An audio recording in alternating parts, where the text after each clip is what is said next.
Why don't we start over with Kim? We'll go around the outside of the room first. Time. Riley Wade, County Legal. Dave Doyle, County Legal. Angie Curtis, Trial Court Administrator. Kristen Neal, Deputy Trial Court Administrator. Alicia Harriet, Circuit Court Judge. Allison Emerson, Circuit Court Judge. Tony DeBone, Deschutes County Commissioner.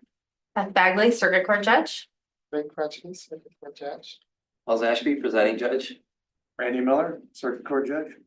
Patty Dare, Deschutes County Commissioner. Alicia Circuit Judge. Deschutes County Commissioner Phil Chang. Lehigh County Administrator. Lee Randall, County Facility. Whitney Hale, Deputy County Administrator.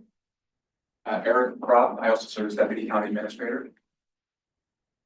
Okay, wonderful. Should we shut the doors, do you think, or is this like really an open meeting? Oh, it's open. First thing on our agenda is the courthouse expansion. Lee. Well, first, great to see everybody. It was to say we don't even cross paths too much throughout the year. As I say, Judge Bagley here, I was just sitting next to her. Man, we haven't seen each other since last year. So it was good to see a few folks yesterday. I was in the building just to kind of check up on the construction and just the effects of that construction project. But yeah, good to see everybody. Super burrito. Yeah, oh, yeah, that's right.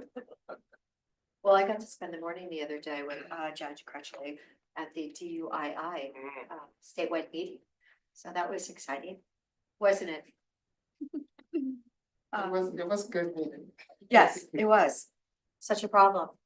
All right, so Lee, Well, thank you very much, again, Lee Randall, Facilities Director for Deschutes County. I have a short update on the project for you.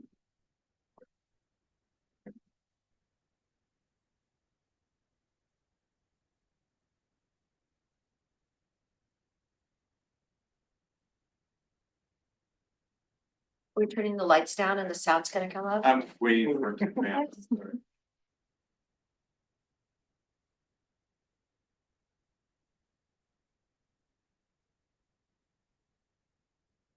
So just for the record, you're all very aware of the current project as it sets the 3 levels plus the basement, just over 50,000 square feet. We'll be increasing the number of courtrooms, expanding space for court administration, improving security, and improving the in-custody holding and transport of this. And there's a rendering from the west, from the north.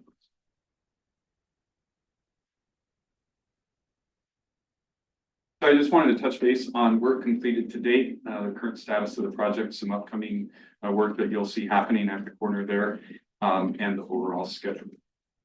Is that camera online? You can watch it all year long. It is not online, but we can provide Yeah, you can get a snapshot in it. snapshots. Is that from the Pence office? It is. Yeah, because they have to look at it. Yeah, I said, you better do a great job. Yep. So they have a bird's eye view.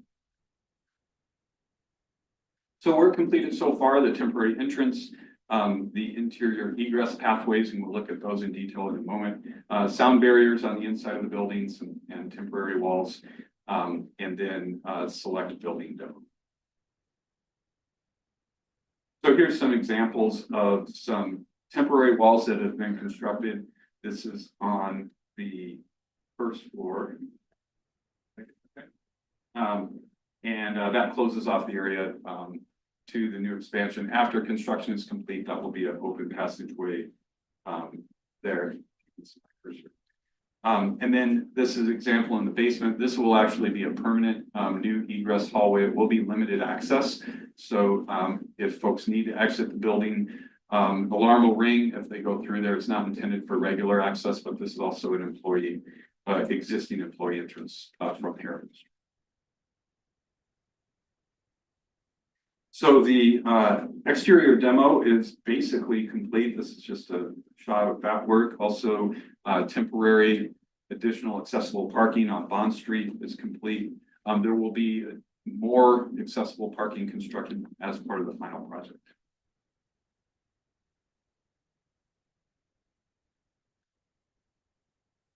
So the current works, part of that noise that has been, I know, quite disruptive as related to the foundation pilings. And I'll show some close-up pictures of those in a moment. The utility connections, we will be installing additional sound barriers. And then footing excavation is started this week. And then tower crane installation in a few weeks will begin at the corner of Harriman and Green.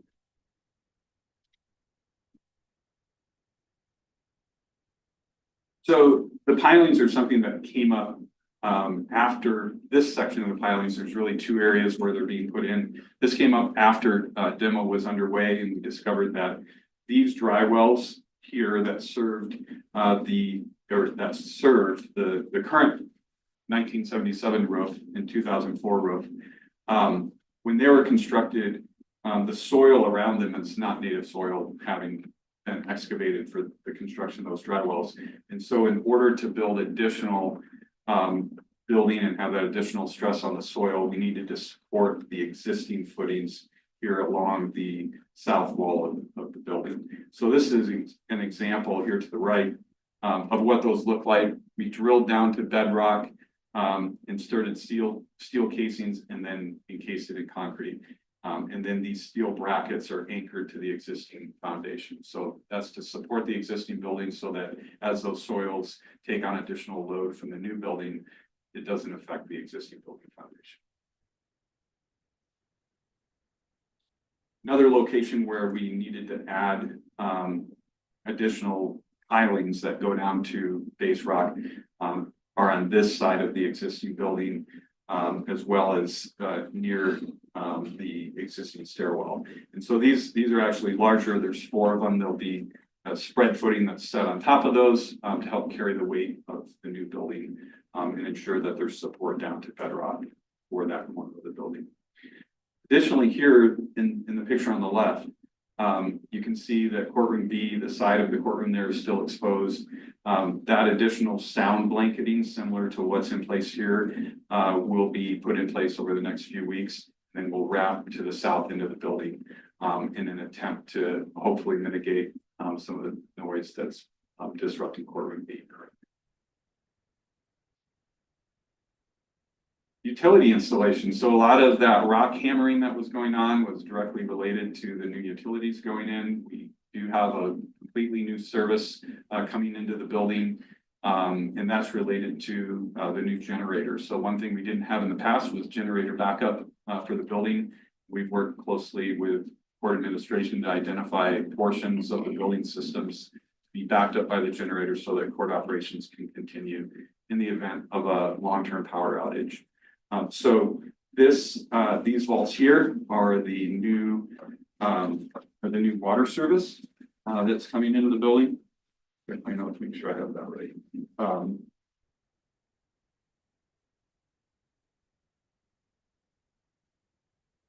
So the new water service will be coming to the building through here, and then this vault over to the right and back is the new power service. And the generator will sit roughly in this area near where the generator that served the original 1977 jail was in place. Any questions on existing work or upcoming work before we close to the schedule?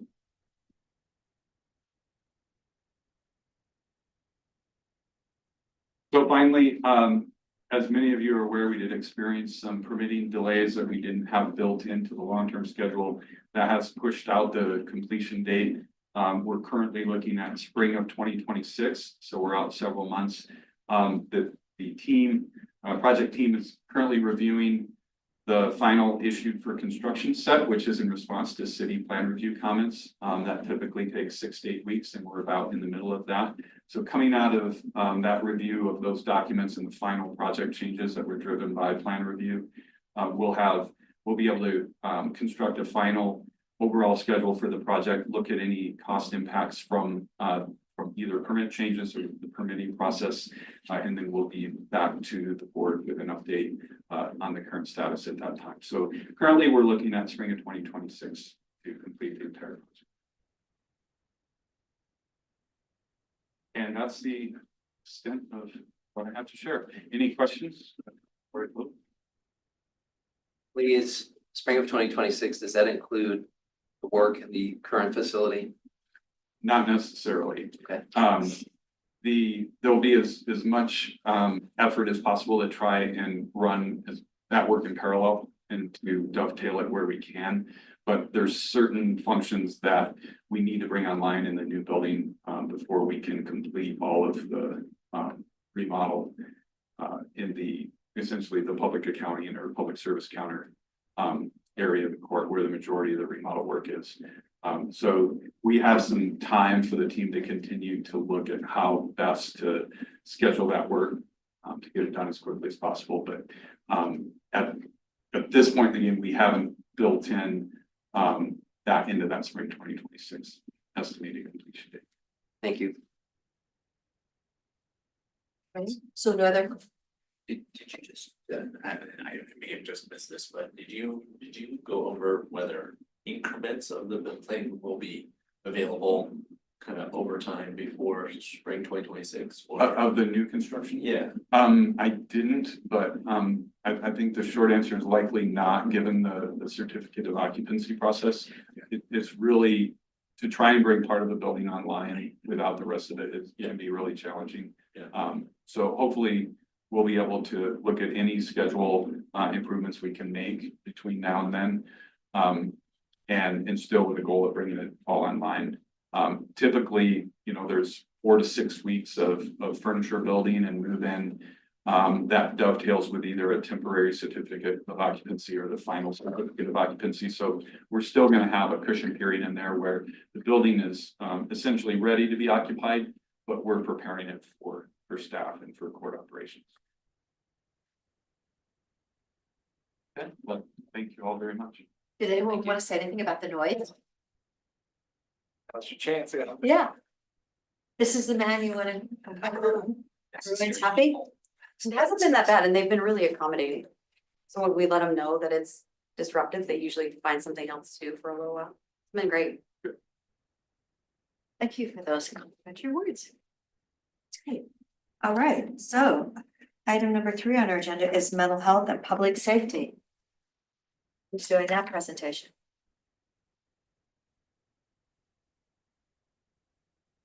It's number 3. open discussion. Oh, gosh. Okay. All right, so what do you think? Mental health, public safety? Did everyone see the news in Bend about the, what was it, 20 blocks that have most of all this crime being reported the last year? There were like 4,800 calls, of which 17% of those calls amounted to arrests. And they said it was in the core. No one saw that story but me? Okay. All right, well, Along these lines, I would be curious, deflection just started at the beginning of September, so I mean, it hasn't been that long yet, but. And from where you all sit as judges, I mean. Do you see, you know, case work coming down the pipeline? Because of House Bill 4002? You know, do you picture people who are going to be offered deflection, don't take it, and do end up in court? And if so, when, and you know, how much? That's certainly a possibility. I think we're gonna get. The situation for the bill law changed was dire. I think we don't have enough information yet because it's so soon to see how quickly, to see what those impacts on the courts are gonna be. I think one of the things that I find very encouraging is the immediate intervention with deflections. You know, that time is so critical to connect somebody with services at that point. And, you know, I think that bridge is really gonna make the difference. But you know, we don't know the numbers yet. And so you're hopeful that there will be a fair proportion of success with deflection? I am cautiously optimistic about it. it sounded like most people were taking the program. Right. Today, I mean, that it was like 8 were offered and 7 took it, you know, those kind of little numbers, but we actually had a 75-minute report last week from the epidemiologist that Commissioner Chang had heard at the public safety, And unfortunately, of course, Oregon used to be at the bottom of the nation for opioid accidental overdose deaths. And now we have gone to the top 10 states. And it's really, Measure Winton definitely did not help that. The numbers starting in August of last year started trending the right way, like nationally too.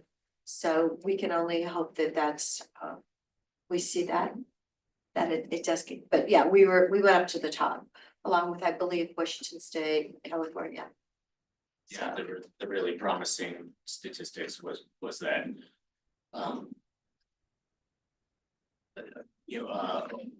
overdoses, all drug overdoses, including meth, for emergency, and overdoses showing up in the emergency department, it started to dramatically decline in August 2023, and it's been a steady downfall. Unfortunately, we probably will still have just as many overdose deaths in Deschutes County this year as we had last year, but the number of people reporting to emergency departments, after overdoses, or because of overdoses, it's dramatically declined. It's maybe 20%. And that was both a national and a local trend. Hopefully I'll catch up in deaths, eventually. Fewer deaths. So, yes. We could have, if you're curious, I mean, we could probably ask person to give a presentation. At least share his PowerPoint with you, because it was fascinating, really fascinating, long-term and short-term trend information. Is the number of people going decreased because they are just not going, or because there are less overdoses? We have Narcan everywhere, remember? And thank goodness, a year ago, the sheriff's office actually did 4 billboards in Deschutes County, because they had the billboard in Jefferson County that said it was the leading killer from 18 to 45. So the familiarity, and then I was actually, we had that amazing drug meeting here a couple Fridays ago. And seeing where fentanyl is made in the dirt in the barns in Mexico.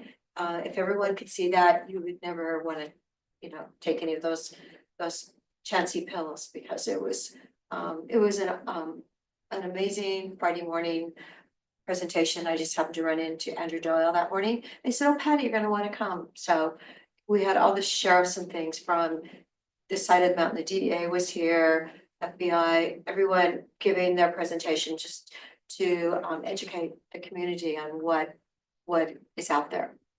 So, and then Judge Crutchley, do you want to say anything about the DUI meeting? Because I thought that was really fascinating.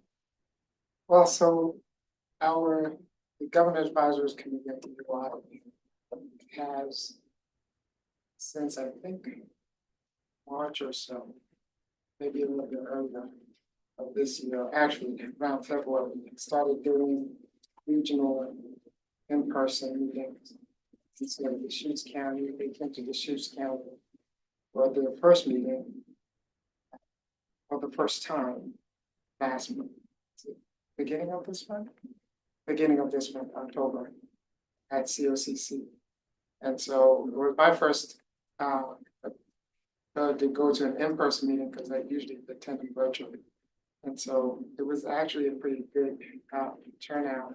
And we had folks from Harry Hawthorne, the district attorney from Cook County was also present, and a number of folks online attended as well. And so they intended to continue these meetings, I think, into regional in-person meetings as they go throughout the year to next year as well. I think it's rather effective. We've got law enforcement who show up. We've got other interested folks that show up and comment about how DUI is affecting the community. So that's the purpose of those. But the really great news, I thought, Chuck Hayes runs that. the chair who'd been with the state police for 20 years, and then he's gone on and done some other things, but the state meeting next year, April 3rd and 4th, will be in Bend, and I was talking to him about bringing in Kevin Sabet, who is like the leading drug expert, worked under President Bush and Obama. And you see his work and what's happening. There was an excellent editorial in the Bulletin about 3 weeks ago about marijuana use. And okay, so we can't turn it back, but there's definitely complications what it's doing to our society. And it was an emergency room doctor, I think from the East Coast, that had written this article. So Chuck thought maybe he could bring in Kevin because he said Kevin loves to talk. So I'm hoping if you know his work, he's really trying to educate our community, our world about the issues. And it's, it's not good. What is it? Months ago, we had 6 kids under 16 from Cook County that were all having psychotic disorder from excessive marijuana use. And I haven't heard that they're honestly doing any better, so. Yeah, I've got a Yeah. couple on my mental health docket that were very young, same thing. Excessive marijuana. Right, no one seems to understand that there's such a danger with it, so. Kevin comes, I think that will be really, we should get national attention on that. I think this is gonna be, I had this conversation with Steve Gunnels, the DA, the other day too, is when the new measure, the deflection intersects with the mental health, intersects with the public defender crisis. I think that's where we're gonna start seeing some issues, because I think a lot of them are interrelated. So I do all the mental health docket, and we have increased every year steadily. Since 2020, we have increased in the number of hearings 137%. And but having someone that comes through the mental health court docket that doesn't have a co-occurring drug and mental health issue, that's the unicorn. They just don't. I can think of 2 people, and one of them we just didn't know his history, so we don't know if he had. But in the entire time that I've been doing it, it's very rare that they don't have co-occurring. So it'll be interesting to see when people start in deflection, if their mental health issues come up, and then they either blow out of deflection or something else. So I would expect that, and the mental health numbers are expected to continue to go up because the Mossman order has prevented anyone who doesn't have a class A misdemeanor or higher from going. So you might have someone who picks up 15 criminal trespass charges who is psychotic, and there's no option to place them anywhere than in the community. Because there's no SRTF beds or residential treatment beds in the entire state. And there's no valve in the Mossman orders to say, if you pick up this number of cases, then we'll take you. You just keep cycling in and out. So we're starting to gather numbers statewide about recidivism and people who cycle through the process, get back out, come back. Because that's happening pretty consistently as well. Consistently. Wow. So, well, the good news is we are working on a 16-bed facility for behavioral health for youth in Redmond. So that's really wonderful news for this side of the mountain, that if we can get that accomplished sooner rather than, Is it gonna be a dual diagnosis? I'm not sure. Because there's only one juvenile dual diagnosis facility in the state. So we need dual diagnosis now. And these numbers in placement are all adult. The juvenile system is completely separate and distinct. So all the numbers that I'm dealing with are only as it relates to the adult population. The juvenile delinquency population is completely different with different treatment facilities. I thought that the SRTF that's, either on the cusp of construction or maybe even started in Redmond was not restricted to youth. I thought it was for youth. It's Jackson. Yeah, Jackson's, the second word is. You're working with that, in the near term, they're working on a secure residential treatment facility, 16 beds in Redmond. And then in the longer term, we're also having discussions with them about. Essentially, an acute and respite youth facility. That would be good.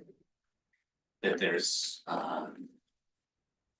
the bill that Representatives Thomas Sanchez introduced back in 2023 to essentially create the 3 to 4 regional emergency psychiatric centers for youth.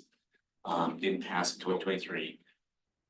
But walkouts, a lot of stuff didn't get done that year.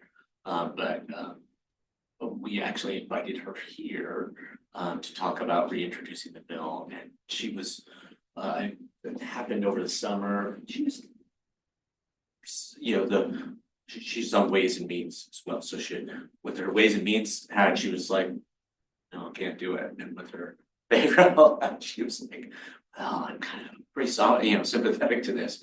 But Representative Levy has, Emerson Levy has put a placeholder bill on the docket for 2025 to essentially, you know, running the same bill from 2023. And if that comes through, then there would be kind of a state push and state funding to set up these acute and respite, you know, youth facilities in a couple of locations around the state, and this would be Bend or Redmond would be the logical regional center for central and eastern Oregon. We did have good news because of the epidemiologist report the other day. He actually, because the medical examiner now has the numbers, you don't have to wait like 3 years, like everything else has been usually in Oregon, where you've got to wait and wait and wait to get the real numbers. They're actually getting those numbers much faster. So that's why we can really see the trends, and I thought that was outstanding, though, getting a quicker answer. Because what is it, we had 3 overdose, Best Care had 3 overdose deaths a year ago in 1 week. They lost 26 of their patients, people that they'd actually been working with, overdosed and died. And they said how critical it was that when they come out of the jail, that you have to catch them at that point in time. You can't let them take a left turn and use fentanyl or whatever. That's when some of their deaths were happening. So their numbers have improved this year significantly. They're not perfect, but they've improved. So yeah, they were just like, you know, they had historically only lost 1 person a year up to till 23. And you know, and they just started losing, you know, 1 person and another, and then another, and then, you know, 3 in 1 week. Can you imagine? No. Cause just think it's families. You feel so badly. So as the legislative session happens, I know that, you know, you're in the judicial structure here, but if we need to advocate for something for Deschutes County or Central Oregon or East Oregon or whatever the concept is, we'll be having probably weekly meetings. It gets fast and furious, February, March, April next year. So yeah, think of us if something just starts rolling around in somebody's head, and you're like, well, we should advocate for that. Give us a call because we can do that. That's part of what we are able to do.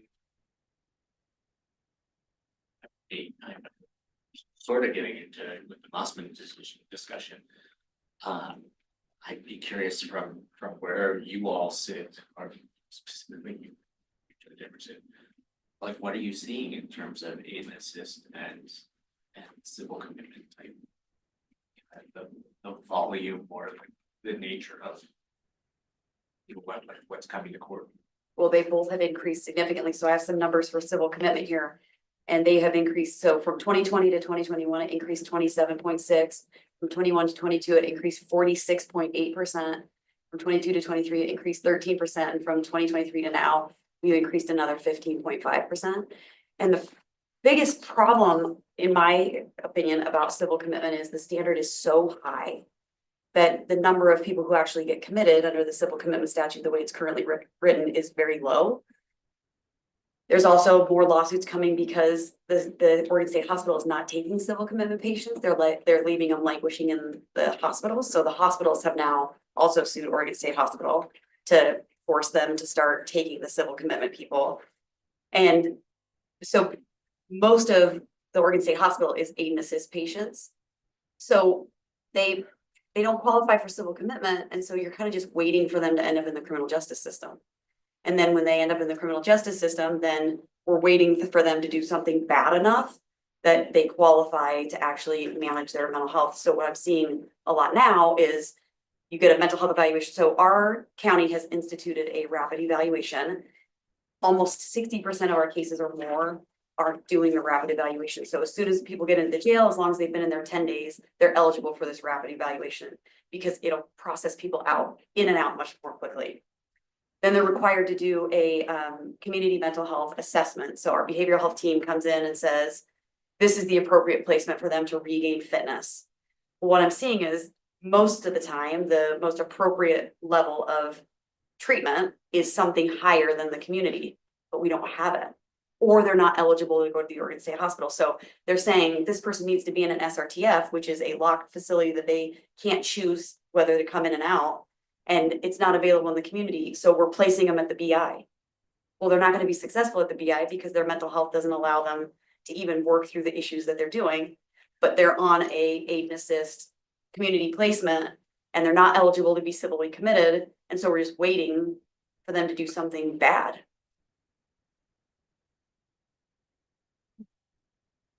Sounds like a combination, doesn't it? A losing combination, yeah. And we've had bad outcomes. Yeah, So the murder that happened in Sisters, he had been arrested 6 times. He was actively psychotic. The testimony was that he was. which murder are we talking about? The one on Cloverdale? Yes, That one. yes. And those parents, you saw them being interviewed on the television and they were trying to get him somewhere. And it was so sad. One, he was at the stabilization center that morning. Okay, and yeah, it was like an under Hawk Ranch or something, right? Yeah, I don't remember the name of the place, but it was Totally totally right random to the fire station. and it was completely random. So,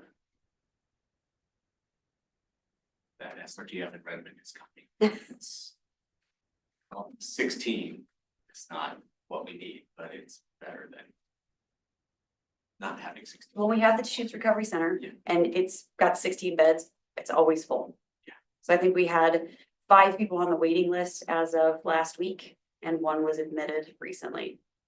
But he'd been at the Oregon State Hospital waiting to be stepped down in placement. And that's the other thing. Most of these people would qualify for an SRTF level of care, but they end up being sent to the Oregon State Hospital. And then the Oregon State Hospital can't process people in and out. Oregon State Hospital back in non-compliance under Mossman. They were at 7 days, they're required for the transport, and they're back up to about 21. So I can't imagine the injunction locking that down even more because it's just going to create even more residual problems, but. and you knew that rule is from 1963 about having only 16 beds. And talking to Senator Wyden's office a while ago about it, you know, like, please, it's over 60 years old. And, you know, could we build something with like 64 beds? Only private mental health hospitals have more beds than 16. So, yeah, it's really, it's not cost effective. Well, I think the other problem is a lot of our SRTFs are privately owned and they contract and get state funding, but then they will refuse to do certain things that create liability. So we just had a case where a guy was asked to be involuntarily medicated and he was currently living at a residential treatment facility. And so he had to be sent back to the state hospital to be involuntarily medicated because a level 1 SRTF legally is allowed to involuntarily administer medicine, but they usually will not. So if someone has a involuntary medication order, they will not take them, even if they're receiving state funds.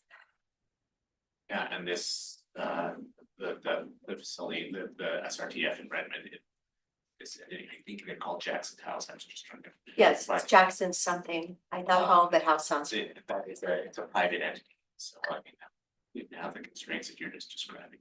And they've even instituted programs where everyone has to be screened. So you'll have people that are on the waiting list for an SRTF. They have to have meetings with the SRTF where they are interviewed. And if they're not willing to be compliant with the processes of the SRTF won't take them. So otherwise they're eligible. Everybody's saying this is the level of care that they need, but the SRTF won't take them because the person's like, I don't want to take medication. I don't want to participate in programs. So then they get released to the community. Yes. Oh. Just. Well, the good news was there was an underbidder on that Jackson House. So I'm thinking like, well, maybe we can find some more money and some more land and have the underbidder do something too. I mean, it couldn't hurt, could it? We probably should go to the next item, the status of the Public Defense Services in Deschutes County. I think it was on the news this week. Sure. It's better. All of the providers are fully staffed in terms of attorneys. Some of those attorneys are like really new. And, but that's fine, right? It's, you know, everybody starts at the beginning, so we're just happy to have them. I believe, one or two of the providers were granted additional positions. None of this, nothing comes easy with the Oregon Public Defense Commission. I'll leave it at that. We've been pretty vocal about the efforts that, you know, we've taken to find attorneys. We have a rock star in Becky Williams who really does so much of OPDC's work. We've raised her compensation temporarily to acknowledge how much work she's doing in terms of finding attorneys. And she's now made this a personal thing between me and her, which I will lose. She's determined to find everybody an attorney. And I think the news said it was like 143 people or something needed. I think we're at 112 right now. Oh, we're down to 112, good. Unrepresented, so she's a pretty persuasive person. She has good relationships with all of our providers and private attorneys, so she's done a nice job of finding private providers, private attorneys. And so there's really been kind of a group effort, but she's, you know, she's really responsible for, you know, making that happen. So she's the execution person. So, you know, long term, I think it's good. You know, we have similar problems as other agencies and employers, and that the cost of living in Deschutes County is very high. And so one of the first questions is, hey, you know, do you have housing? Right. So it's not a lack of interest in living in this wonderful place in Oregon. It's prohibitively expensive. And a lot of new attorneys are coming out of school with debt. You know, don't have much. I think I might have had like a blue blazer and one suit when I started up in Idaho. That seemed like a lot. My father wouldn't, you know, drive in my blazer because the floor pants were highly flexible, I would say. Oh, when you said blazer, I'm Oh, the thinking good of old like a days. jacket, a blue blazer. Didn't you all think jacket? Ah, He's like, you know, this is gonna drop onto the highway. I was like, yeah, but. So, you know, it's just a challenge, right? It's a challenge. You know, compensation has increased for defense work. I think that's helped, but. So I would say it is. The situation is improving. But, you know, we're still, you know, like I said, over 100. So hopefully this, you know, stabilization between the firms. It really will help, but it's just gonna take a while. It's not, hey, it's solved next week, because some of these newer attorneys aren't qualified to take, you know, bigger cases. They'll be great on some of the misdemeanors, the deflection cases. But, you know, really, we're just happy to see, you know, anybody join our legal community. So it's kind of where we're at right now. This is a kind of a stretch to add this in here, but I have met a couple people recently that had their cases postponed. And one of them, the gentleman has like almost $5,000 in legal fees and his case has been postponed. And his attorney is saying the reason why is because someone in the court system is saying, well, we can't do it now, we've got to postpone it. And yeah, and then when I ran into someone else who had the same thing happen, I was just wondering, is this only happening to people that contact me, or is it, are there more cases that are not, you know, not being, this was like, he has an 11-year-old daughter, so he feels really badly that nothing has happened. Right. So when you get those calls, you should just direct them either to me or to Angie. I did send one of them to Angie. Right. Thank you, Angie, for talking to him. I saw the email on that. So cases get set over for all kinds of reasons. And sometimes a judge is available, but there's something that's not right with the case. And, you know, these really involve trade-offs. So, you know, in that specific case, you know, say, okay, my case didn't go. we'll make a decision, I'll make a decision, say, okay, Judge Miller's gonna hear case X tomorrow. And late in the afternoon, the day before, I'll tell scheduling, okay, you can bump the rest of the cases. Something may happen, an attorney calls in and says, hey, I'm sick, I woke up and I can't represent somebody, or hey, we don't have jurisdiction over this case. We thought we had jurisdiction, but the children haven't been in the state for 6 months, and so even though that judge is available, that judge can't proceed. Now, one solution is you say, okay, well, you just stack the cases, right? The trade-off there is that now it's more expensive for everyone, right? Because when I practiced in Josephine County, that's what they did with criminal cases. Everybody shows up, all of the witnesses, and you go to each trial court and you say, okay, well, this defendant didn't show up, these 2 cases are settled, okay, the number 4 case is ready to go, you're here. And the whole circus moves down the hallway. That increases over time, for police. This was a discussion we had a long time ago. You have attorneys, let's say you have 4 family law attorneys preparing for the trial on Judge Miller's trial day. You say, okay, 3 don't go, right? So now it's 1 went, hey, that's great. 3 prepped, and with police, it's overtime, so that's a half day of pay. And with the public defense crisis, they can't prepare for multiple cases, right? So the choice that we've made as a bench and that I've prioritized as presiding judge is to say, hey, let's get the best information we can at trial readiness, which happens the week before, the Tuesday before, the coming week. And then we assign these things out the afternoon before that trial date. So we have the best intel possible to make sure that I call it sticky, that a case is going to be sticky in that court, meaning that it's going to go. But there are still things that can come up and interfere with that. But there are choices that can be made to say, hey, we're leaving every case on for trial. But again, it's really about trade-offs and what do you want to do with the public defense crisis. We've been very, very flexible in terms of working with the providers. Say, hey, tell us what you need to be successful, and while you're understaffed, this is happening. I'd add to that just a little bit. While Judge Ashby is, as a presiding judge, handling that trial readiness here in the week before trial, he's used my name as a few times now. Yes. And it's really for all of us. We receive the assignments. My experience has been that it's very, very, very seldom that it's the judge choosing, once it comes to us, to set anything. If I'm assigned the trial, we're having the trial. And the attorneys had their chance to tell him that maybe they did or didn't want to have it. And that's important. And I would also tell you that, and I'm talking about all kinds of hearings or trials, whether it be the civil or the criminal side. Please understand that there's nothing quite like the pressure of the moment right before they walk in the courtroom. And sometimes they settle. And we don't have the luxury in that moment of calling up another case and saying, hey, remember that trial you've got next month?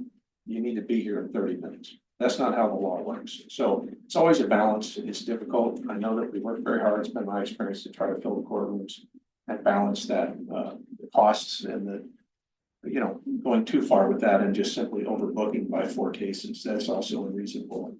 But my experience has been from this group, we want to have hearings. We work hard to have them. We try to be reasonable with people to make sure they're done, but they do get bumped for all kinds of reasons. That's something Okay. I say. Well, his attorney is blaming it on you all, whomever you all are, so just repeating, yeah. That's fine. They're also welcome to call. That's right. There you go. It's the first For time I sure. heard that today. Today, okay, cool, it's almost 5, that's That's right. good. Okay, so it sounds like we're better, we're down to 112. People that we're looking for public defenders for, so we're going the right way, Yeah. yes, wonderful, mediation funding, that's next Just to time. follow up before we go there, how does jail space fit into the big pictures that come up recently at all, or Just knowing that there, you know, it's always at some number, kind of 70, 90% maybe, and yeah. How does that fit into the world of some of the criminal cases? I think we have adequate jail space, if we have a great relationship with, you know, the sheriff, if they have, you know, say an inmate who becomes, you know, ill and needs to go to the hospital, we always have somebody on call. So they reach out. So, you know, I don't think my perception, I don't know, if other people can speak to it, but it seems like we have highly professional staff and facility, and that we have enough space, and you never want to have, you know, so much, because you always tend to fill it. Yeah. But I think well, we that's have enough to maintain community safety. Yeah, so that just doesn't pop up. That's good. I can't speak for others. I would echo that. I have not, it has not come up and been any kind of an issue for me. I can't remember. I'm aware of the concept. It has happened. It's been a very, very long time for me personally.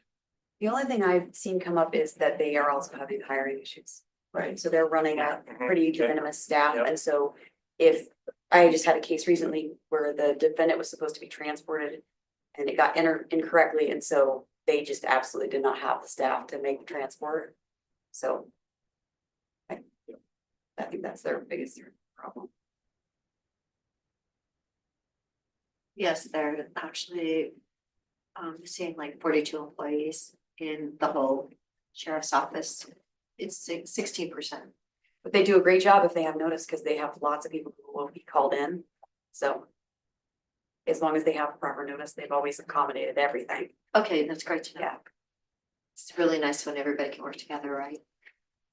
I am concerned, you know, at this point, to get to healthy reserve or contingency levels at the sheriff's office. They're banking on the level of vacancies that they have. So, they don't have a whole budget. If all of their vacancies are full, they have a viable budget if they maintain a certain level of vacancies. And that's, I mean, that's counter to what we're just talking about, like you know, that, you know, if they have insufficient staffing, we don't want them to have to stay in that place just to balance their budget. But the good news is they do have a really healthy ranch. If you know of any animals that need to go out, sheriff is, they have the Rickford Ranch. So yes, And animal control officer, that's what we learned recently, so that's a deputy that's out there with their animal control from the sheriff's office, which the community appreciates. and you've heard about our dog court, right? That they've been pretty busy lately. Yeah, there's a new rule, I think, on chickens. If your chickens are out in the yard and the neighbor's dogs kills them, it's not a, it's. People have their pet chickens anyway. That's always challenging. So mediation funding. Who can address that? Angie and I are in tag there. Thank you, Angie. And Eric. Angie's really good on the history since she's been involved with it. This is something that I spend 1 week a year relearning during budget season, and then 51 weeks forgetting. But she's got some good history, and then I talk a little bit about the recent changes. Sure, so there is a state appropriation for what's called court-connected mediation in domestic relations cases. So basically, in cases where custody may be in dispute or other matters related to domestic relations cases, historically, the court could order the parties to participate in mediation. And the idea was to get them to come up with a parenting plan agreement, reduce court time, and have an agreement that the parties are comfortable with in the best interest of the children. And so that fund starts out as an appropriation from the legislature to the office of the state court administrator for the Oregon Judicial Department. And then by statute, it goes to the counties as a pass-through. And historically, in many counties, that's been used for mediation, but in Deschutes County, we have split that fund historically with 62.5% going to court-connected mediation. And here, 37.5% of that appropriation has gone to the supervised visitation program operated by Saving Grace called Mary's Place, as you might be familiar. And that's restricted to families with issues of domestic violence who need to have supervised parenting time or exchanges overseen by the staff of that program. The history of the funding at a high level is that years ago, the courts used to be able to leverage our own filing fees, and so you could use that to increase filing fees to generate sustainable revenue for programs like Mary's Place. Over time, the judicial department went to a unified fee schedule, which meant we no longer had local control over the filing fees, let's say for a divorce case. And so this agreement was made locally to continue supporting the supervised visitation program, which had previously been funded by additional filing fees that had been agreed on by county commissioners and this local family law advisory committee. What has happened statewide is there are now not sufficient funds for every county in the state to operate their basic mediation programs. And so there is a chance that the funding will be impacted. And historically, the county has funded Mary's Place with $30,000 through the board service partner agreement program. And then that percentage of filing fees in the tune of about 90,000 or in the current fiscal year, 94,000. So what we're hearing is that may not be an eligible use moving forward for Mary's Place, where the $94,000 that comes to the county may not be able to be sent to them starting next fiscal year. This fiscal year, we're okay. So Angie and I met with Gail Bartlett from Mary's Place to inform her of this potential. But that's really where we are. So it's not certain that we will no longer be able to continue to support the program through these funds, but it is a possibility. And so that's a significant amount of funding from a sustainability point of view. As you know, when you start nonprofits, you always want to have a sustainable funding source if you can. And that's one of the reasons we're fortunate to have this program in the community, is because it's had, some element of stable funding over time. And then I think it is a service that, let me clarify, I believe those are families can only access the supervised visitation through court orders if there's issues of domestic violence. And so it's an issue that affects the court as well as the community potentially. We're hopeful that we'll continue to be able to fund them out of this funding source, but it is a possibility that that may no longer be allowable depending on the level of funding in the next session. Who made that decision? That is a decision made out of the Oregon Judicial Department. By statute, the Chief Justice has the authority to allocate those funds. And again, it's kind of a dilemma of not having enough funds statewide for the basic mediation services, which is sort of the primary intent of the use of those funds. So that's what they're trying to balance. It is possible, they're very well aware of our need, and they're certainly hopeful that we'll continue to be able to fund the program out of this money, but there is a possibility that will change. Yeah, because, gosh, that could be really significant. Yes. We're one of the only counties in the state that has supervised visitation. They took a poll at the family law conference last week and We're the only one.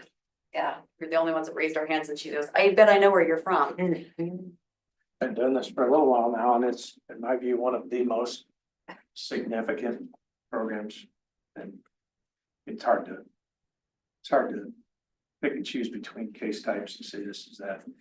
But it's a good, well-used, well-needed, impactful program. So important. I mean, we have tried to support the program through space, but cash support.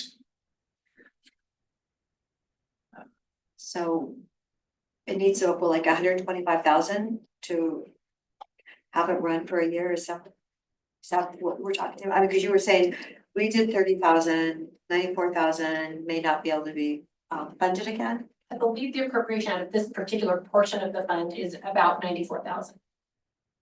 In the current fiscal year. Yes, and that represents about 12% of Mary's Place's budget. Okay. All right. Oh, something more to worry about.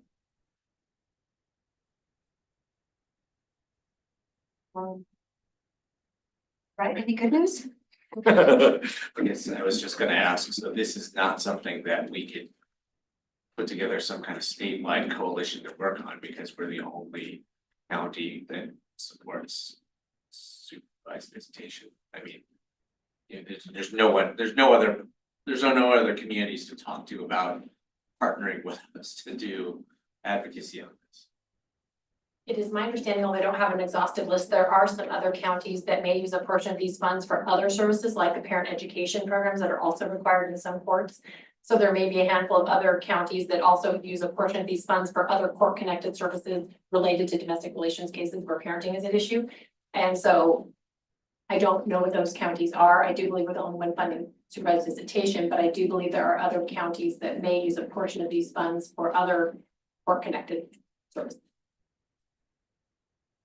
Well, I was just at a meeting the other day hearing about how the Kids Place actually serves like all of Eastern Oregon on some level, and how we are so fortunate that we have that program here, and that they can actually serve people that drive over from Baker County or whatever, you know, because how children are treated in that situation, it's got to be really kind. So, and thought out. So this is something we're to worry about. If it's not, you know, I don't wanna ask for something that's gonna take a lot of person hours, but if it's not a lot of work to figure out who some of those other counties are, if you could get us a list, that would be, we can talk to some people. Okay, the good news is, are there any 2024 court updates? Angie, do you have any? No? What we have already. Oh, we have Guardian Partners. That's new. That's good. So Guardian Partners is a nonprofit out of Portland. They're gonna be providing a service where they teach people how to serve, what their duties are, what their reporting requirements are, and to assist them with that. And they will perform some audit functions. There are some red flags they look for, so it's really gonna help, I think, protected people and people who want to care for people who need protection. In terms of, you know, how do you do that? How do you support that? What's the legal expectation? And we, some people apply for a fee waiver, so that's gonna be, it's a pretty small number. And people who can't afford that, of course, gonna pay for that because we think the service is very important. So that's a new relationship that we have. I finally had the pleasure of being able to attend the Veterans Court, Veterans Intervention Strategies. That's been up and running, and I've just never had a chance to actually attend. And I just want to give Judge Miller a shout out and all the other people who really do the work, and mostly the veterans who make a choice to go through a much more difficult program than what they would face with fairly minor offenses, really improve their lives. And it's turned into real connections with the VA and real connections with each other, and you know, a strong fraternity, and you know, men and women who have served and did all the right things and really experienced some significant trauma. Have ended up with you know, service connected cases, and you know, I was just kind of a fly on the wall, but it really was wonderful to be able to attend and just really see it in operation. It's great. That's a great thing. So glad we finally got there. Everything he said. Did you want to add anything? Good, there you go. No, Judge Ashby came by and just watched it. I think you were stepping outside and saw, I think, the vet center van, right? You've got a wrap on the van, and so he took the time to come in and just, he asked me, do you mind? I said, no, come in. So do you have It's how many people, how many veterans have you worked with? it's just, so it's been long enough now that we're seeing some graduates, so we're right around 20. It could be just less, possibly getting over that, and with people coming in. And we've talked briefly about this before, obviously, be a veteran, so just identifying that person as a veteran if they come in contact with the system, the lawyers and the vet themselves, the judges. I think you routinely ask, but you want to find out if they're a vet because they don't know about the program, and then it starts rolling. So that's happening all the time now. And then they go through a process to see if they can qualify. They speak with the DA's office. They have an attorney representative. There has to be a service connection. But what Judge Ashby said, and I won't go on about it, I could, but May if you want. it is, you know, many vets, as you might imagine, are not in the system yet, or they're not working with the VA, which may or may not have something to do with why they're in the predicament they're in. And part of this program isn't just providing something for them in a difficult path, but a good one for them.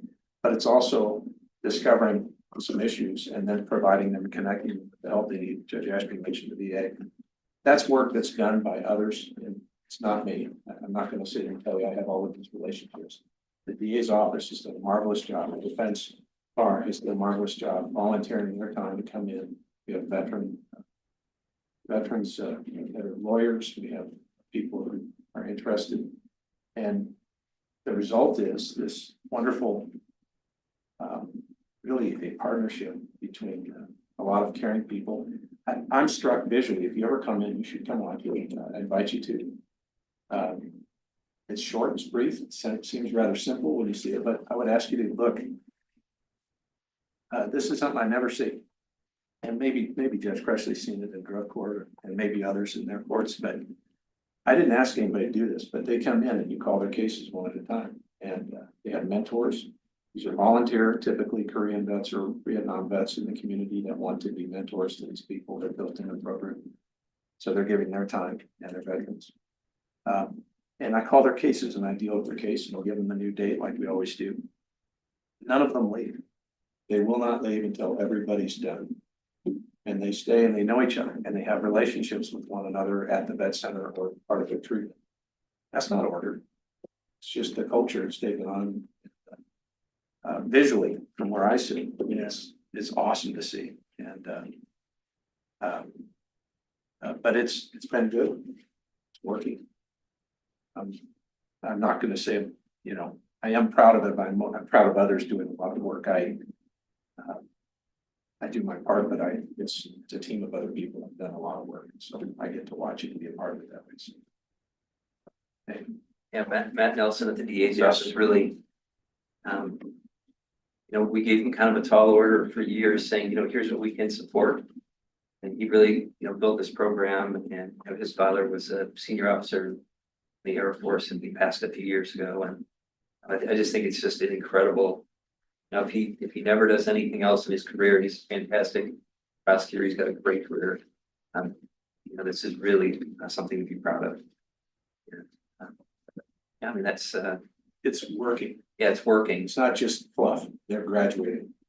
Well, that's It's like working. our And Veterans that makes me Village. feel very happy. Right. We've had, depending on who you talk to, we've had 35 to 40 veterans that have actually moved on from our Veterans Village and how amazing that is. And hopefully they can, the last 2 bathrooms they need to have built or something, and we can finish filling up the next 7 cabins that they've added to the 15. But yeah, that program is unbelievably successful, and it's so wonderful to know that it's a really good model. Yeah, no, it's great. I also just want to take the opportunity, because I hope I never miss one, to thank the Board of County Commissioners for the outstanding partnership that we have had through the years. And you know, we're so humbled by the support for the courthouse expansion. And you know, I think, you know, the staff and the judges have been great. You know, we just say, hey, you know, this is a small inconvenience, you know, a little dirt and dust, The noise. little noise. And we're really going to get to a great place for this community for quite a long time. And it really just took a tremendous investment financially by this county, and also the vision to really say, hey, we have an opportunity to get this right and to build, to really future-proof this in terms of, you know, design. And, you know, you didn't have to do that. Could have done a lot less. And sure, thank you so much for recognizing that need, and really looking forward to when, you know, everybody has a chambers and has a court, and we can really optimize our performance for the community. So thanks for helping us get, you know, 2 wonderful judges, and for Wasn't that fortunate? Yes. yeah, right. I mean, It was work. I mean, yeah, that was the first ever on your part. legislature. So anyway, thank you for inviting us to this meeting tonight. Great. Hey, thank you. Thanks for those really kind words because it's so important that we all work together. Heard about the need and what we're looking at. It sounds like we've got some bigger jobs that we need to follow through on. Brenda, who are the reservations made under Judge Crutchley's name or who is it? Yours. Okay, they're under Brenda's name. Can I add one more thing, Patty? I just wanted to say too, keep funding Deschutes County Behavioral Health because they are the ones on the ground that is doing the really, really, really heavy lifting. I mean, we have 85 pending cases of need and assist, plus mental health court, plus the civil commitment filings have been 498 just this year. They do all of the evaluations, the community restoration evaluations, the civil commitment evaluations, they go to the jail, and we get shout outs statewide for the work that Deschutes County is doing as it relates to how we treat people with mental health, how our jail treats people with mental health. We're one of the few jails that will actually administer medication. That is so important, don't you think? It I'm is like, so oh important. my gosh. We've had people who have come in, aid and assist, they're treated at the jail, they never get sent to the state hospital or some other, because they stabilize them while they're at the jail. And that is a contribution between the jail and Deschutes County Behavioral Health being willing to work together. So all of these community partners, they're rowing the boat in the same direction and working together to make it better. And I just wanted to say Deschutes County is always, a model for how the state should be operating. I'll have to. I agree with her. I will tell you, I don't do her Jefferson's docket. At the conference, other classes, CLEs, if it comes up every so often, other judges, it is noticed, and it is, I've heard it. And I think in the spirit in which you brought it up, you're having an impact on that.